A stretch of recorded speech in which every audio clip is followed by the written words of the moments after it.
Here we go, problem 5-62. Amanda wants to showcase her favorite function, f of x equals 1 plus the square root of the quantity of x plus 5. She has built a function machine that performs these operations on the input values. Her brother Eric is always trying to mess up Amanda's stuff, so he created the inverse of f of x, called it e of x, and programmed it into a machine. Letter A.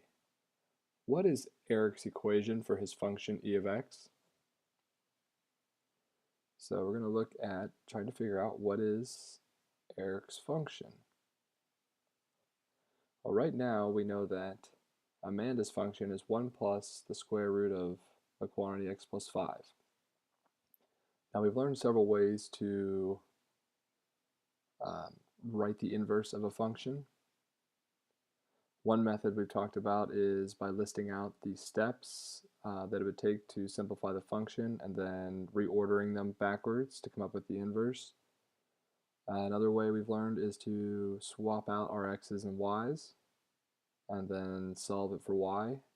Let's go ahead and do that method here this time. So I'm going to change it from f of x. I'm going to just go ahead and look at Amanda's as saying y equals 1 plus the square root of x plus 5. So we're going to take it and we're going to flip-flop them here. We're going to swap x and y. So now we've got x equals 1 plus the square root of y plus 5. So if we want to solve this for y, we're going to have to work backwards here. We're going to get rid of everything that's not attached to it first. So subtract your 1. So we've got x minus 1 equals the square root of y plus 5. Now we're going to take it here and we're going to get rid of the radicals by squaring each side.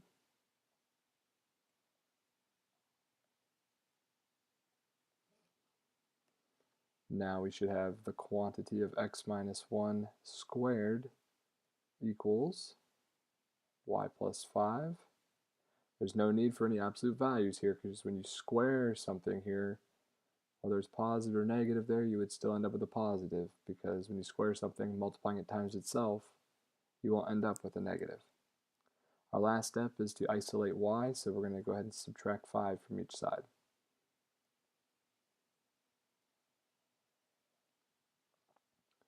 So we're going to have x minus 1 squared minus 5 equals y. So if we want to write it in function notation here for the sake of it being Eric's function, we'll go ahead and write it over here. Let's say we have function e of x equals the quantity of x minus 1 squared minus 5.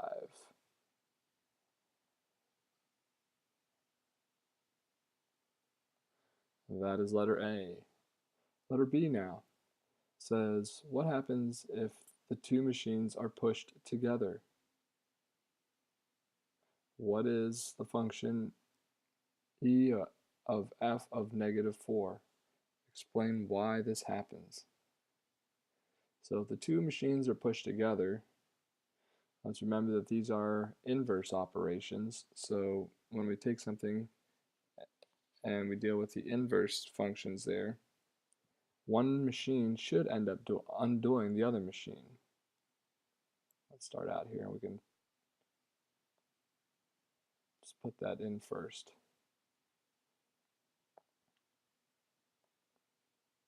So you should have one machine will undo the other.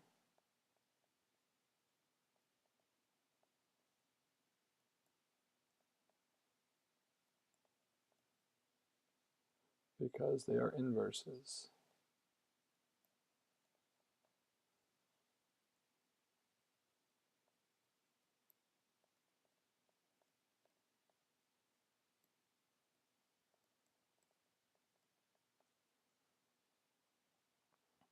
So let's see what the function e of f of -4 will look like.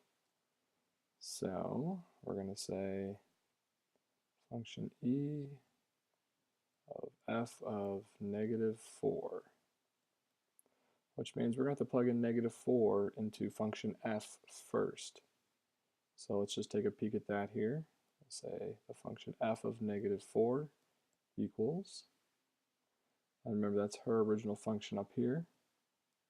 So we're going to say 1 plus the square root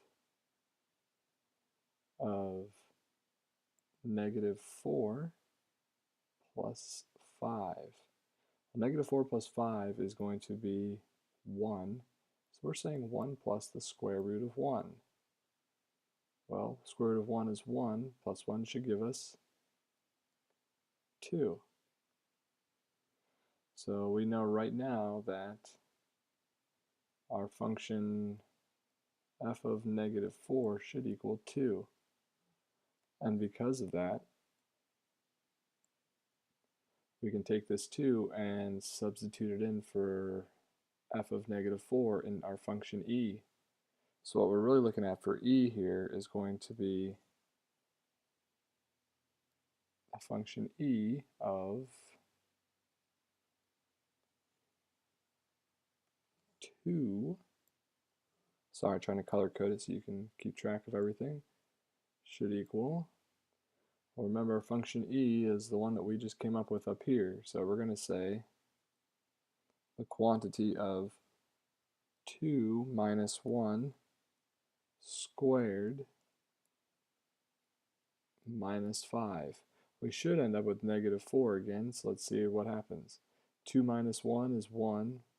1 squared, so this is going to be like saying 1 squared minus 5. Well, 1 squared is 1, minus 5 should give us -4. So we've just proven that what we said about it undoing the other machine is true. So there is part of our answer for B. The rest of it is this part up here. Let's look at letter C now. If f of x and e of x are graphed on the same set of axes, what would be true about the two graphs? Well, remember, inverse functions should reflect across the line y equals x. We'll write this in over here. So inverse functions should reflect across the line y equals x. So let's take this here and we can graph both of these on our graphing calculator just to see what that's going to look like. So get out my calculator here, I'm going to clear out what I have inside there, and let's go ahead here. Let's type in our first one here, f of x, so it would be 1 plus the square root of the quantity x plus 5.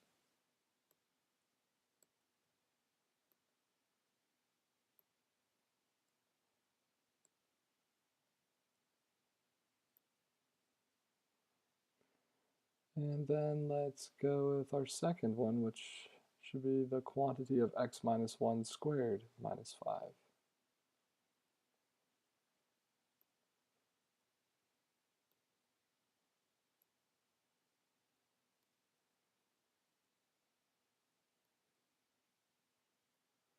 Make sure our signs are all correct.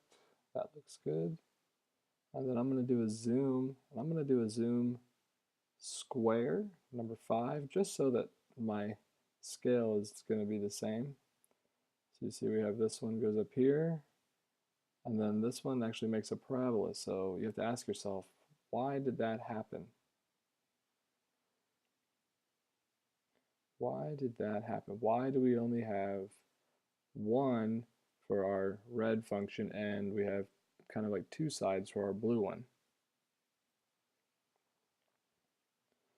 Well, the thing that you have to remember here is that our domain of this one our original function, 1 plus the square root of x plus 5, is going to be restricted. Okay, because if we go in here and we think about our values, you notice here when we get back to -6, we have all these errors that show up. And the reason for that is because we can't have any inputs back here. None of these are going to work. And if we take it here and we plug in values that come the other direction here, okay, we would require a second function because this would be a sleeping parabola and we can't have more than one output for a single input. I couldn't put in 1 for x here and get 2 different values out. So what this blue graph shows us here is when we can have the positive and negative values, but if we were to restrict the domain, we would only have just the one side there. So what our graph should look like,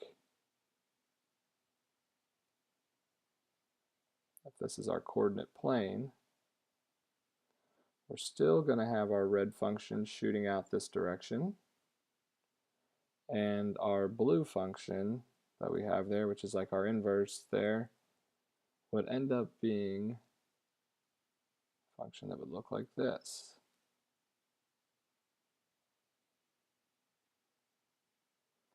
In which case these would be reflections across that line y equals x there.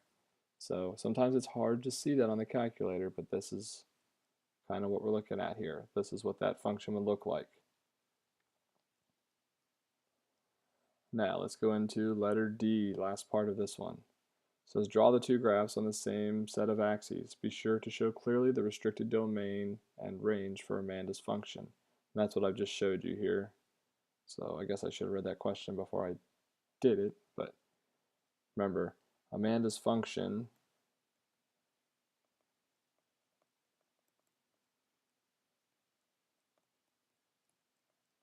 has a restricted domain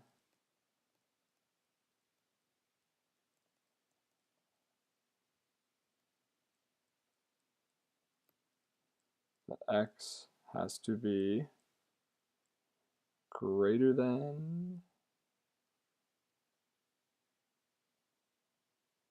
or equal to, and then think about it, what value in here would give you a negative? Could you have 0 in here?